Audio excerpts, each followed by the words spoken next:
ہم کو بن بکیر نے یہ حدیث بیان کی، وہ کہتے ہیں کہ اس حدیث کی ہم کو لیس نے خبر دی۔ لیس عقیل سے روایت کرتے ہیں، عقیل ابن شہاب سے، وہ عروہ بن زبیر سے، وہ المومنین عائشہ رضی اللہ عنہا سے نقل کرتے ہیں کہ انہوں نے بتلایا کہ نبی کریم صلی اللہ علیہ وسلم پر وحی کا ابتدائی دور اچھے سچے پاکیزہ خوابوں سے شروع ہوا۔ اب صلی اللہ علیہ وسلم خواب میں جو کچھ دیکھتے وہ صبح کی روشنی کی طرح صحیح اور سچا ثابت ہوتا۔ پھر من جانب قدرت اب صلی اللہ علیہ وسلم تنہائی پسند ہو گئے، اور اب صلی اللہ علیہ وسلم نے غار حرا میں خلوت نشینی اختیار فرمائی اور کئی دن اور رات وہاں مسلسل عبادت اور یاد الہی و ذکر و فکر میں مشغول رہتے، جب تک گھر آنے کو دل نہ چاہتا توشہ ہمراہ لیے ہوئے وہاں رہتے۔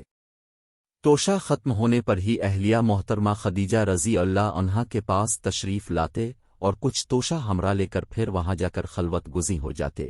یہی طریقہ جاری رہا یہاں تک کہ اب صلی اللہ علیہ وسلم پر حق منکشف ہو گیا، اور اب صلی اللہ علیہ وسلم غار حرا ہی میں قیام پذیر تھے کہ اچانک جبرائیل علیہ السلام اب صلی اللہ علیہ وسلم کے پاس حاضر ہوئے اور کہنے لگے کہ محمد پڑھو۔ اب صلی اللہ علیہ وسلم فرماتے ہیں کہ میں نے کہا کہ میں پڑھنا نہیں جانتا۔ اب صلی اللہ علیہ وسلم فرماتے ہیں کہ فرشتے نے مجھے پکڑ کر اتنے زور سے بھینچا کہ میری طاقت جواب دے گئی، پھر مجھے چھوڑ کر کہا کہ پڑھو، میں نے پھر وہی جواب دیا کہ میں پڑھا ہوا نہیں ہوں۔ اس فرشتے نے مجھ کو نہایت ہی زور سے بھینچا کہ مجھ کو سخت تکلیف محسوس ہوئی، پھر اس نے کہا کہ پڑھ، میں نے کہا کہ میں پڑھا ہوا نہیں ہوں۔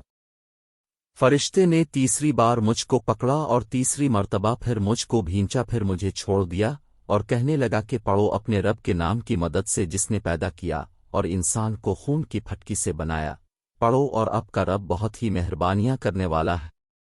پس یہی آیتیں اب صلی اللہ علیہ وسلم جبرائیل علیہ السلام سے سن کر اس حال میں غار حرا سے واپس ہوئے کہ اب صلی اللہ علیہ وسلم کا دل اس انوکھے واقعہ سے کانپ رہا تھا۔ اب صلی اللہ علیہ وسلم خدیجہ کے ہاں تشریف لائے اور فرمایا کہ مجھے کمبل اڑا دو، مجھے کمبل اڑا دو۔ لوگوں نے اب صلی اللہ علیہ وسلم کو کمبل اڑا دیا۔ جب اب صلی اللہ علیہ وسلم کا ڈر جاتا رہا تو اب صلی اللہ علیہ وسلم نے اپنی زوجہ محترمہ خدیجہ رضی اللہ عنہا کو تفصیل کے ساتھ یہ واقعہ سنایا اور فرمانے لگے کہ مجھ کو اب اپنی جان کا خوف ہو گیا ہے۔ اب صلی اللہ علیہ وسلم کی اہلیہ محترمہ خدیجہ رضی اللہ عنہا نے اب صلی اللہ علیہ وسلم کی ڈھارس بندھائی اور کہا کہ آپ کا خیال صحیح نہیں ہے، اللہ کی قسم آپ کو اللہ کبھی رسوا نہیں کرے گا، اب تو اخلاق فاضلہ کے مالک ہیں، اب تو کنبہ پرور ہیں، بے قصوں کا بوجھ اپنے سر پر رکھ لیتے ہیں، مفلسوں کے لیے اب کماتے ہیں، مہمان نوازی میں اب بے مثال ہیں، اور مشکل وقت میں آپ امر حق کا ساتھ دیتے ہیں۔ ایسے اوصاف حسنہ والا انسان یوں بے وقت ذلت و خواری کی موت نہیں پا سکتا۔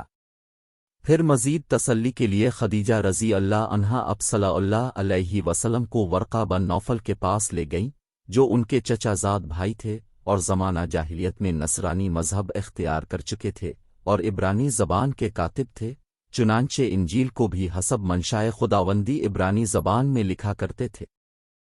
انجیل سریانی زبان میں نازل ہوئی تھی، پھر اس کا ترجمہ عبرانی زبان میں ہوا۔ ورقہ اسی کو لکھتے تھے، وہ بہت بوڑھے ہو گئے تھے، یہاں تک کہ ان کی بینائی بھی رخصت ہو چکی تھی۔ خدیجہ رضی اللہ عنہا نے ان کے سامنے اب صلی اللہ علیہ وسلم کے حالات بیان کیے اور کہا کہ اے چچا زاد بھائی، اپنے بھتیجے محمد صلی اللہ علیہ وسلم کی زبانی ذرا ان کی کیفیت سن لیجئے۔ وہ بولے کہ بھتیجے، اپنے جو کچھ دیکھا ہے اس کی تفصیل سناؤ۔ چنانچہ اب صلی اللہ علیہ وسلم نے از اول تا آخر پورا واقعہ سنایا، جسے سن کر ورقہ بے اختیار ہو کر بول اٹھے کہ یہ تو وہی ناموس معزز رازدان فرشتہ ہے جسے اللہ نے موسیٰ علیہ السلام پر وحی دے کر بھیجا تھا۔ کاش میں آپ کے اس عہد نبوت کے شروع ہونے پر جوان عمر ہوتا، کاش میں اس وقت تک زندہ رہتا جبکہ آپ کی قوم آپ کو اس شہر سے نکال دے گی۔ رسول اللہ صلی اللہ علیہ وسلم نے یہ سن کر تعجب سے پوچھا کہ کیا وہ لوگ مجھ کو نکال دیں گے؟ حالانکہ میں تو ان میں صادق و امین و مقبول ہوں۔ ورقہ بولا، ہاں یہ سب کچھ سچ ہے، مگر جو شخص بھی آپ کی طرح امر حق لے کر آیا لوگ اس کے دشمن ہی ہو گئے ہیں۔ اگر مجھے آپ کی نبوت کا وہ زمانہ مل جائے تو میں آپ کی پوری مدد کروں گا۔ مگر ورقہ کچھ دنوں کے بعد انتقال کر گئے۔ پھر کچھ عرصہ تک وحی کی آمد موقوف رہی۔